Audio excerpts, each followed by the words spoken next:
7 ফেব্রুয়ারি rose day, 8 ফেব্রুয়ারি propose day, 9 ফেব্রুয়ারি chocolate day, 10 ফেব্রুয়ারি teddy day, 11 ফেব্রুয়ারি promise day, 12 ফেব্রুয়ারি hug day, 13 ফেব্রুয়ারি kiss day, 14 ফেব্রুয়ারি Valentine's day.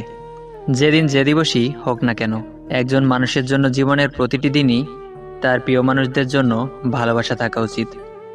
ভালোবাসা যদি হয় অনেক দামি, তবে কেন ভালোবাসার জন্য ঝরে চোখের পানি? ভালোবাসা যদি হয় জীবনের নাম, তবে কেন অকালে ঝরে যায় হাজারো প্রাণ? যে চায় সে পায় না, যে পায় সে গুরুত্ব বোঝে না। অভিমান সেই করে যে তোমাকে ভালোবাসে, কথায় কথায় ঝগড়া সেই করে যে তোমাকে অনুভব করে। তোমার দোষ সেই খুঁজবে যে তোমাকে সবসময় মিস করবে। শোনো হে প্রভু, বলি তোমার কাছে, এ জগতে দেয়ার মতো সবই তোমার আছে। সবার জন্য তোমার কাছে একটি জিনিস চাই, আমরা যে যাকে ভালোবাসি তাকে যেন পাই।